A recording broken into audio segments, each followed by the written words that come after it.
بسم الله الرحمن الرحيم. أعوذ بالله السميع العليم من الشيطان الرجيم. أعوذ بالله السميع العليم من الشيطان الرجيم. أعوذ بالله السميع العليم من الشيطان الرجيم. هو الله الذي لا إله إلا هو عالم الغيب والشهادة هو الرحمن الرحيم. هو الله الذي لا إله إلا هو الملك القدوس السلام المؤمن المهيمن العزيز الجبار المتكبر سبحان الله عما يشركون.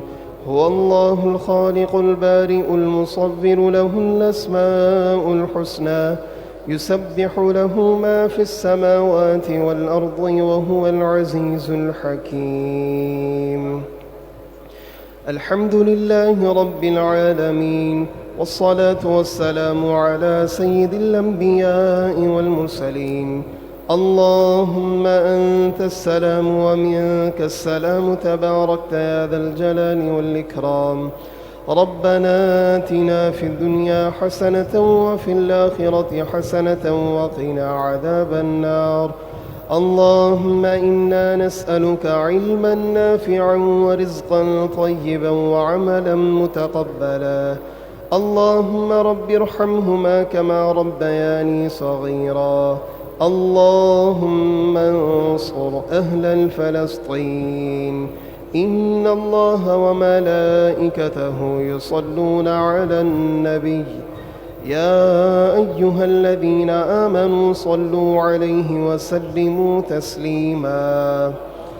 اللهم صل على سيدنا مولانا محمد معدن الجود والكرم وآله وبارك وسلم. سبحان ربك رب العزة عما يصفون، وسلام على المرسلين، والحمد لله رب العالمين. آمين. لا إله إلا الله محمد رسول الله.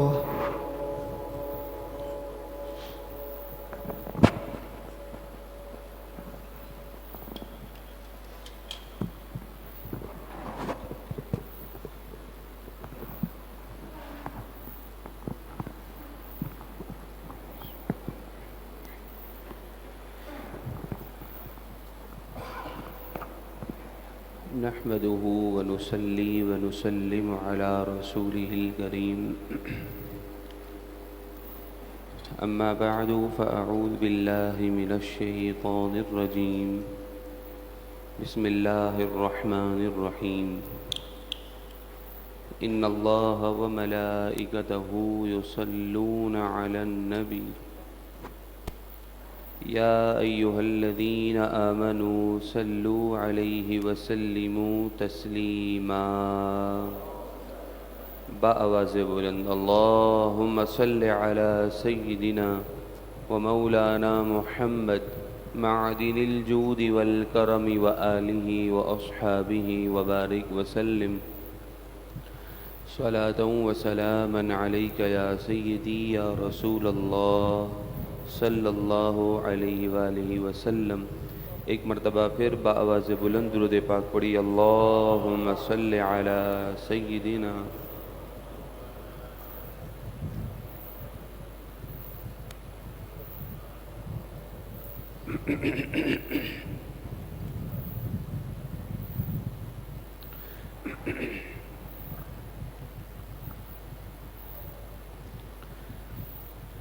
آج کے درس قرآن مجید فرقان حمید کا آغاز سورہ نساء کی آیت نمبر 51 سے ہوا چاہتا ہے۔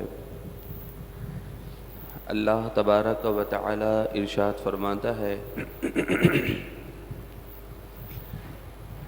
أَلَمْ تَرَ إِلَى الَّذِينَ أُوتُوا نَصِيبًا مِنَ الْكِتَابِ، اے پیارے محبوب صلی اللہ علیہ وآلہ وسلم، کیا آپ نے نہ دیکھا ان لوگوں کو جنہیں کتاب میں سے صرف ایک حصہ ملا، یعنی وہ اہل کتاب جو صرف اپنی کتاب توریت پر ایمان لاتے ہیں اور قرآن مجید فرقان حمید کا انکار کرتے ہیں۔ یہ یہودی ایک بہت بڑے قافلے کے ساتھ قریش مکہ کے پاس پہنچے اور کہنے لگے کہ آؤ مل کر سرکار دو عالم صلی اللہ علیہ وآلہ وسلم سے مقابلہ کرتے ہیں، ان سے جنگ کرتے ہیں۔ تو قریش مکہ نے کہا کہ تم بھی اہل کتاب ہو اور یہ نبی بھی ایک کتاب والے ہیں، اس حساب سے تو تم دونوں قریب قریب ہو بنسبت ہمارے، تو کہیں ایسا نہ ہو کہ عین میدان جنگ میں تم ہمیں دھوکہ دے جاؤ، ہم سے فراڈ کر جاؤ۔ ہمیں تم پر یقین نہیں ہے، یقین اسی صورت میں آ سکتا ہے کہ یہ ہمارے بت ہیں، ان کے آگے سجدہ کر لو۔ تو ان یہودیوں نے جو اہل کتاب ہیں انہوں نے ان بتوں کے آگے سجدہ کر لیا۔ پھر اس وقت تک حضرت ابو سفیان رضی اللہ تعالی عنہ ابھی اسلام نہیں لائے تھے، تو آپ نے قریش مکہ سے کہا کہ اچھا اب یہ بتاؤ ہم حق پر ہیں یہ محمد صلی اللہ علیہ وآلہ وسلم حق پر ہیں؟ تو یہودی کہنے لگے کہ نہیں، حق پر تو تم ہی ہو، مسلمان حق پر نہیں ہیں۔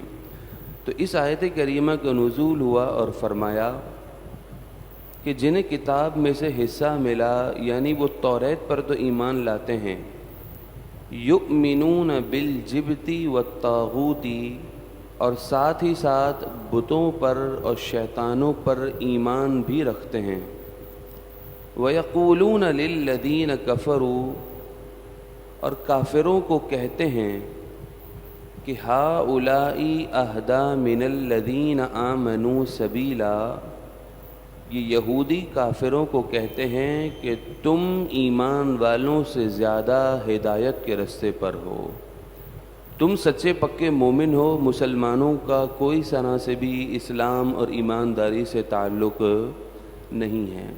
دوستو، یہاں سے ایک بات معلوم ہوئی کہ دین اسلام کے خلاف جتنی بھی طاقتیں ہیں وہ کہیں نہ کہیں آ کر اسلام دشمنی میں جمع ہو ہی جاتی ہیں۔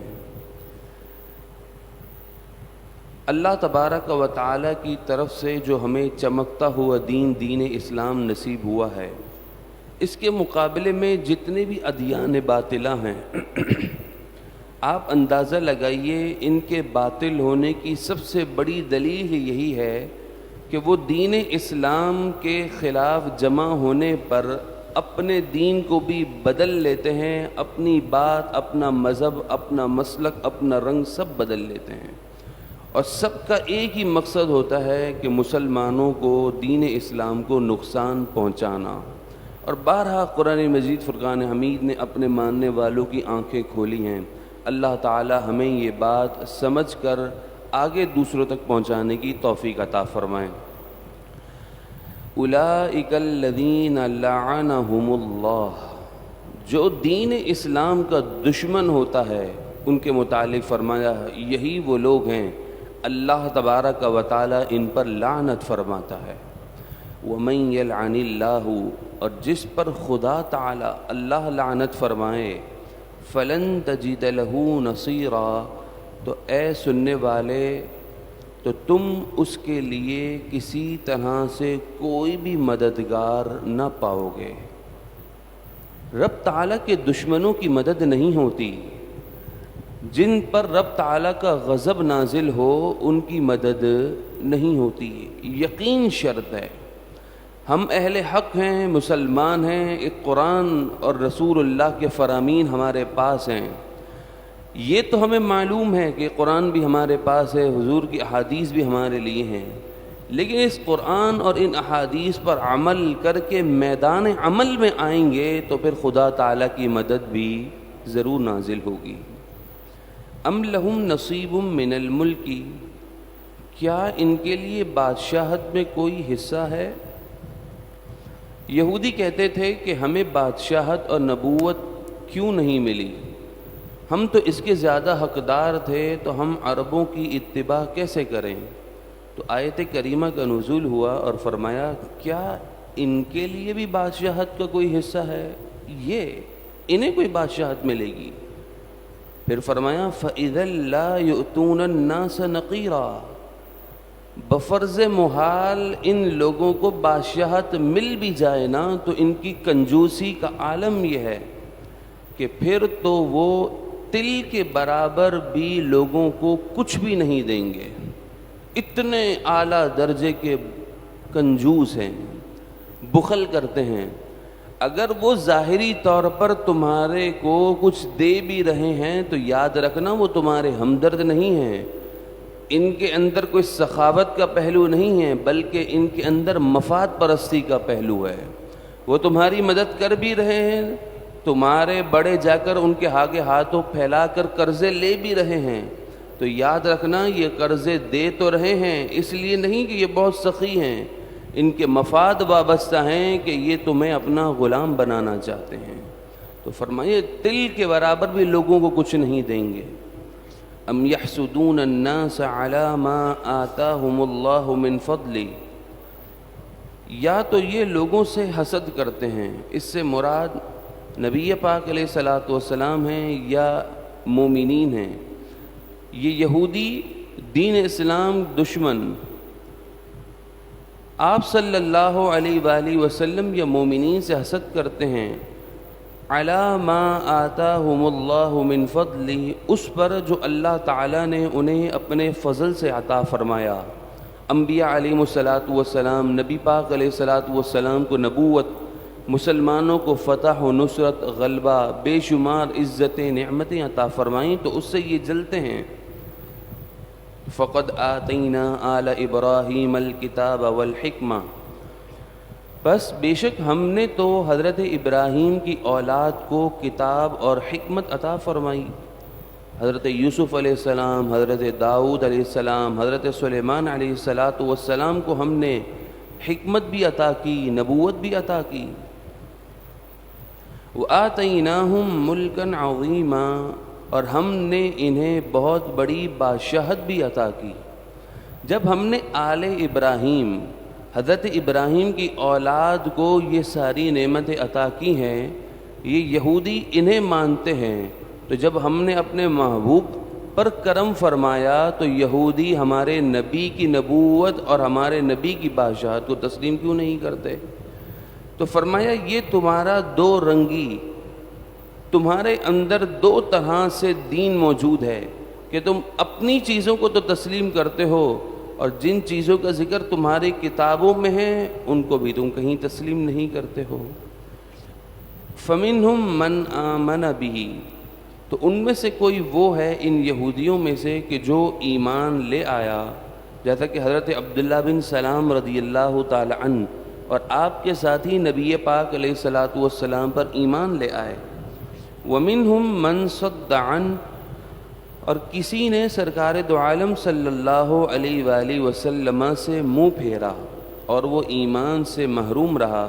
وَكَفَى بِجَهَنَّمَ سَعِيرًا، اور دوزخ بھڑکنے اور دوزخ کی آگ بھڑکنے کو کافی ہے.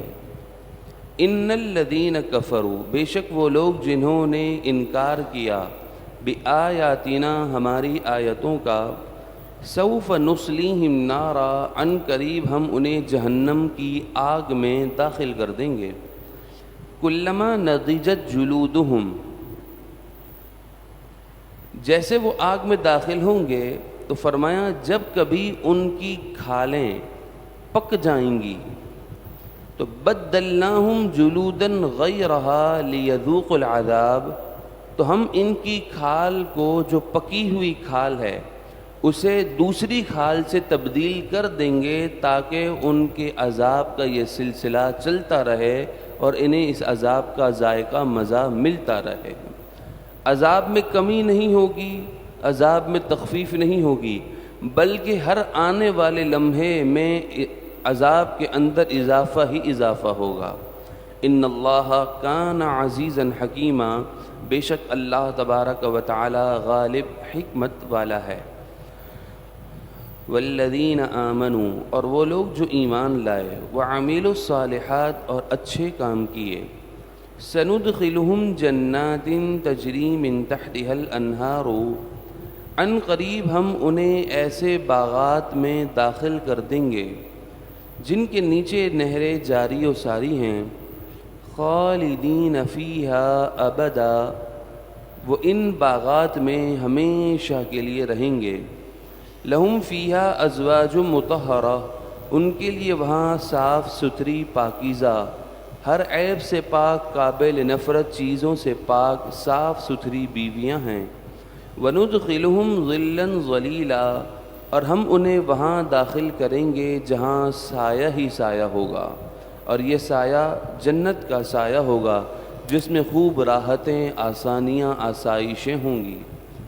ان اللہ یأمرکم ان تؤدوا الامانات الی اہلہا، اے لوگوں بے شک اللہ تبارک و تعالی تمہیں یہ حکم دیتا ہے کہ تم امانتیں اس کے اہل کی طرف سپرد کر دو، جسے تم اہل سمجھتے ہو، جو امانت دار ہو، تم اپنی امانتیں اسی کے حوالے کرو۔ امانت کیا ہے؟ ایک امانت کا کانسیپٹ تو ہمارے ذہنوں میں ہے کہ کوئی مال ہے یا کوئی روپے پیسے اماؤنٹ ہیں، وہ کسی کو امانتاً جا کے رکھوا دیے، یہ بھی امانت ہے۔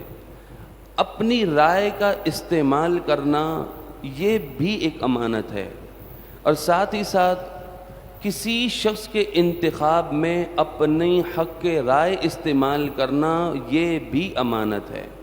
تو فرمایا کسی شخص کا انتخاب کرنا ہو تو وہاں پر بھی اپنی رائے کا استعمال ایسے کیا جائے کہ یہ بطور امانت ہے، اور تم یہ امانت اس کے سپرد کر رہے ہو جو اس کا اہل ہے۔ اگر تم نے نااہل کو امانت سپرد کر دی تو معاشرے کے اندر خرابہ فساد ہی ہوگا۔ سرکار دو عالم صلی اللہ علیہ وآلہ وسلم سے قیامت کی نشانی پوچھی گئی تو آپ نے فرمایا جب امانت نااہل کے حوالے کر دی جائے گی تو وہ قیامت کے قریب ہونے کا زمانہ ہوگا۔ اللہ تعالی ہم سب کے ایمانوں کی حفاظت فرمائے۔ وَإِذَا حَكَمْتُمْ بَيْنَ النَّاسِ أَن تَحْكُمُوا بِالْعَدْلِ، اور اے لوگوں جب تم لوگوں کے درمیان میں فیصلہ کرو تو عدل سے فیصلہ کرو، انصاف ہونا چاہیے۔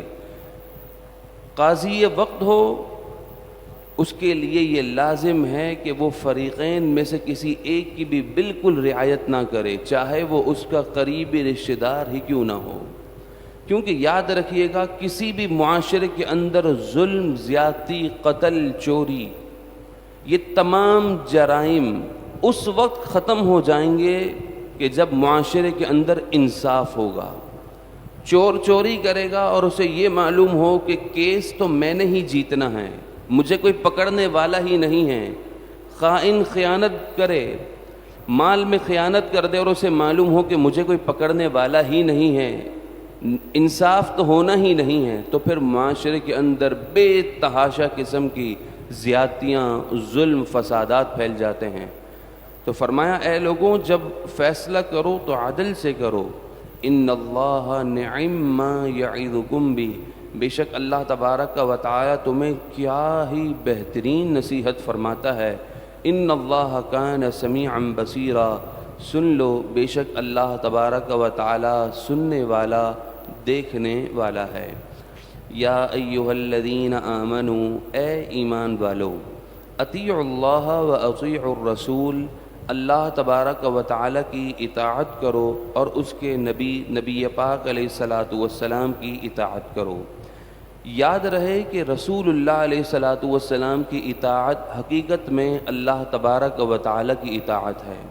آپ علیہ الصلاۃ والسلام نے ارشاد فرمایا، بخاری اور مسلم کی حدیث ہے کہ جس نے میری اطاعت کی اس نے اللہ تبارک و تعالی ہی کی اطاعت کی، جس نے میری نافرمانی کی حقیقت میں اس نے اللہ تبارک و تعالی ہی کی نافرمانی کی۔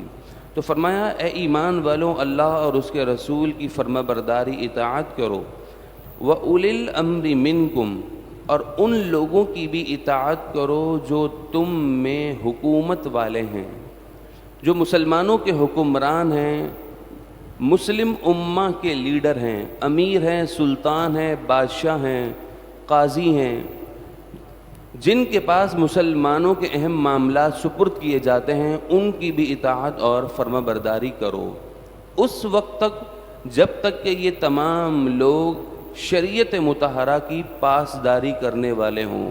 اگر غیر شرعی بات کے حکم دیں تو اللہ اور اس کے رسول کی اطاعت فرما برداری یہ زیادہ اس لائق ہے کہ اس کی بات کو مانا جائے۔ فَإِن تَنَازَعْتُمْ فِي شَيْءٍ، پھر باہمی اگر تمہارے درمیان میں جھگڑا ہو جائے، آپس میں تنازع ہو کسی معاملے میں، تو فَرُدُّوهُ إِلَى اللَّهِ وَالرَّسُولِ، تو اس معاملے کو اللہ اور اس کے رسول کی طرف لوٹا دو، قرآن اور حدیث کے ذریعے اس مسئلے کا حل تلاش کرو۔ شرط یہ ہے، ان کنتم تؤمنون باللہ والیوم الآخر، اگر تم سچے دل سے اللہ اور قیامت کے دن پر ایمان رکھنے والے ہو۔ قرآن اور حدیث سے فیصلہ وہی مانے گا کہ جو صاحب ایمان ہوگا۔ غازی ممتاز قادری کے مسئلے میں جب ہمارے علماء حق نے قرآن اور حدیث سے دلائل قائم کیے ججز کے سامنے، اور انہیں اس بات پر قائل کرنے کی کوشش کی کہ سرکار دو عالم علیہ الصلاۃ والسلام کی خود اپنی حیات مبارکہ میں بھی ایسے واقعات رونما ہوئے، تو آپ علیہ الصلاۃ والسلام نے گستاخان رسول کے قتل کرنے کے آرڈر جاری کیے، بلکہ بعض موقعوں پر حضور نے خود بڑی تیاری کے ساتھ، بہترین منصوبہ بندی کے ساتھ صحابہ کرام علیہم رضوان کو روانہ فرمایا ہے، جاؤ اور میرے گستاخ کو جہنم واصل کرو۔ جب یہ باتیں سمجھائی گئیں تو ججز کے جو سامنے سے کمنٹس تھے، ان کمنٹس کو دیکھنے پڑھنے کے بعد تو معلوم ہوتا ہے کہ فرمایا نا، اللہ اور اس کے رسول کے حکم کی طرف پھیر دو اس معاملے کو، کب؟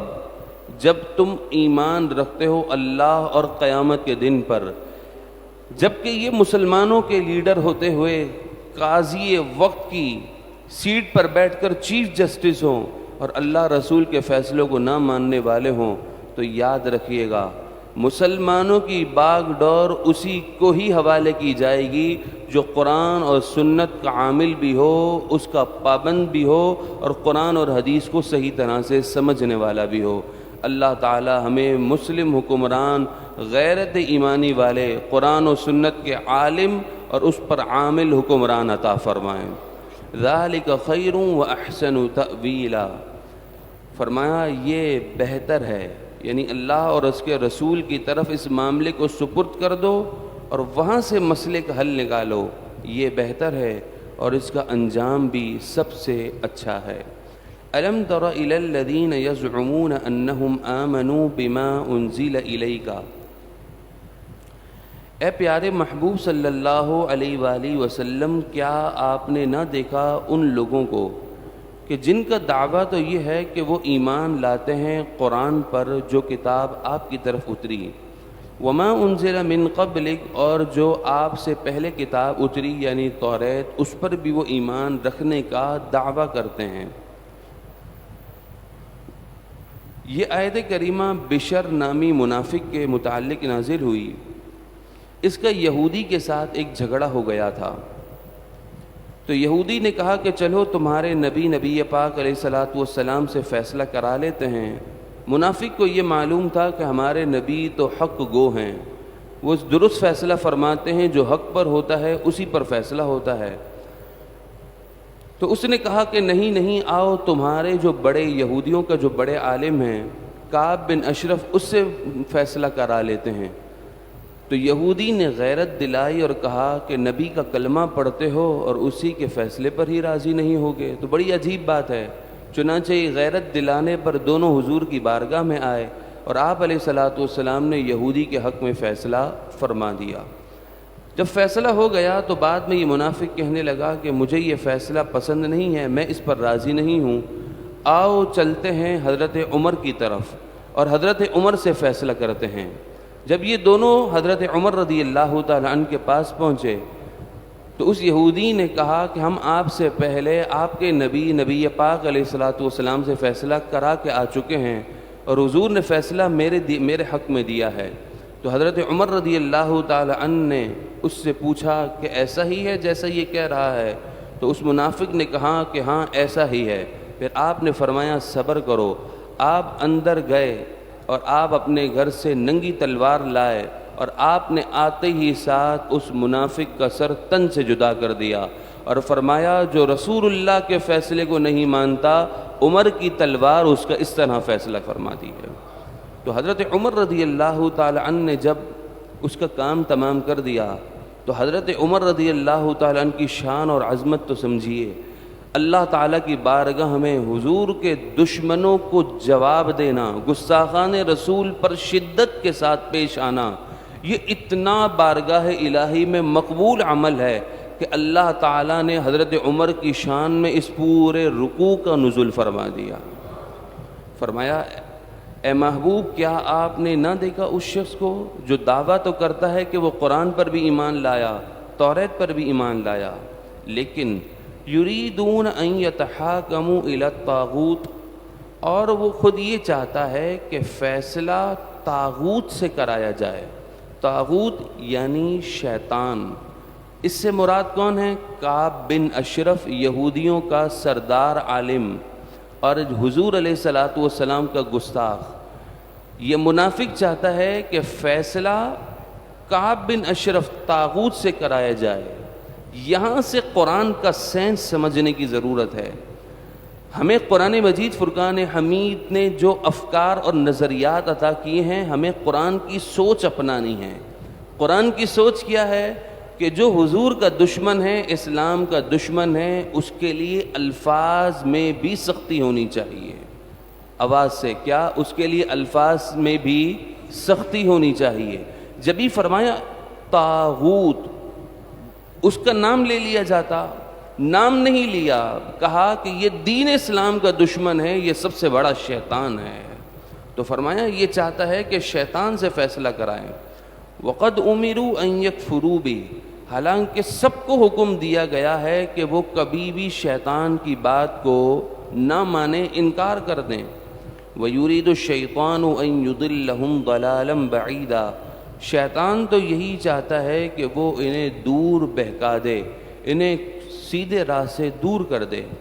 وَإِذَا قِيلَ لَهُمْ تَعَالَوْا إِلَى مَا أَنزَلَ اللَّهُ وَإِلَى الرَّسُولِ، اور جب ان سے کہا گیا کہ تم آؤ اللہ نے جو نازل کیا ہے قرآن اس کی طرف، وَإِلَى الرَّسُولِ، اور رسول کی طرف آؤ، رَأَيْتَ الْمُنَافِقِينَ يَصُدُّونَ عَنْكَ صُدُودًا، تو اے محبوب آپ دیکھیں گے ان منافقین کو کہ وہ کیسے منہ پھیر کر پھر جاتے ہیں۔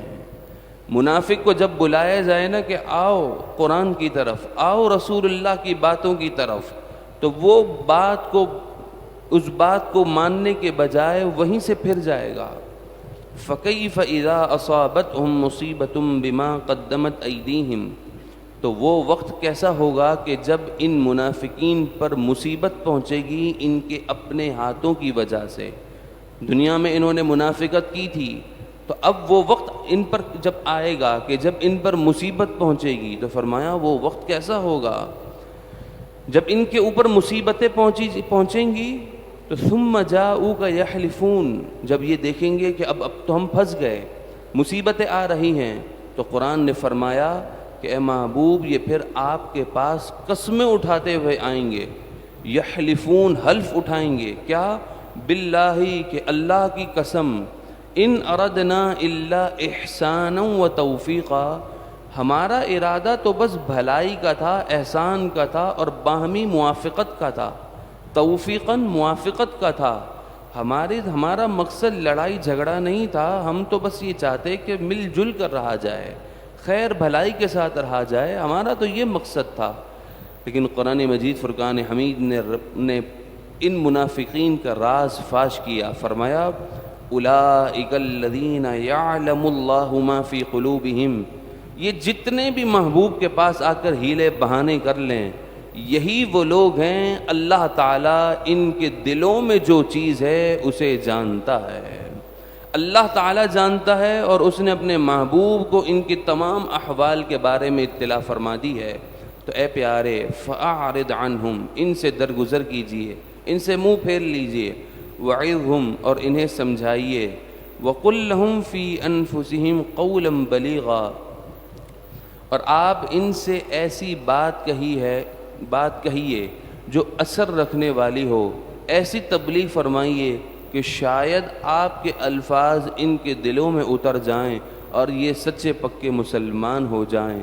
لیکن جس کی قسمت میں ہی کفر ہو، جس کی قسمت میں ہی منافقت ہو، وہ سرکار مدینہ علیہ السلام کو دیکھ کر بھی اپنی روش چینج نہ کر سکا۔ آئیے ہاتھوں اٹھا کر دعا کرتے ہیں، اللہ ہم سب کے ایمانوں کی حفاظت فرما، ہم تمام کو نبی پاک علیہ السلام کی سچی الفت حضور سے وفا عطا فرما، اور ہم تمام کو حضور جان کائنات علیہ السلام کے دین پر، ہماری نسلوں کو اس دین پر، قیامت تک ہماری نسلوں کو اس دین پر کاربند فرما۔ آمین آمین ثم آمین، بجاہ النبی الامین، الحمدللہ رب العالمین، والصلاة والسلام علی اشرف الانبیاء والمرسلین۔ اے مالک و مولا، اے پروردگار، ہماری حاضری کو اپنی بارگاہ میں قبول اور منظور فرما۔ اے رب کریم، ہم تمام کے صغیرہ کبیرہ گناہوں کو معاف فرما۔ اے مالک و مولا، اے پروردگار، نبی پاک علیہ السلام کے صدقے طفیل جتنے بیمار ہیں، بیماروں کو شفا عطا فرما۔ اے مالک و مولا، اے پروردگار، جتنے پریشان حال ہیں سب کی پریشانیوں کو دور فرما۔ اے رب، جو بے روزگار ہیں انہیں حلال روزی عطا فرما، جو صاحب روزگار ہیں ان کی روزیوں میں برکتیں عطا فرما۔ اے مالک و مولا، اے پروردگار، فلسطینی مظلوم مسلمانوں کی غیب سے مدد فرما، عالم اسلام کے اندر جہاد کی حرکت پیدا فرما، ہمیں اپنے مسلمان بھائیوں کا کھل کر ساتھ دینے کی توفیق عطا فرما۔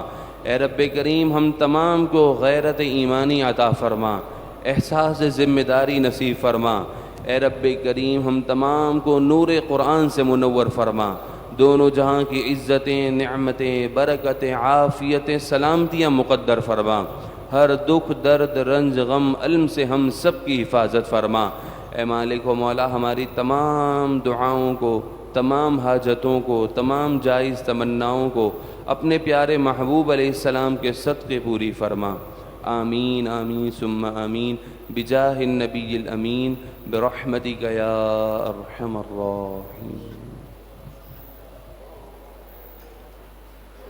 مولاي صل وسلم دائما أبدا على حبيبك خير الخلق كلهم يا ربي بالمصطفى بلغ مقاصدنا واغفر لنا ما مضى يا واسع الكرم مولاي صل وسلم دائما أبدا على حبيبك خير الخلق كلهم وصلى الله تعالى على خير خلقه محمد وعلى آله وأصحابه أجمعين برحمتك يا أرحم الراحمين۔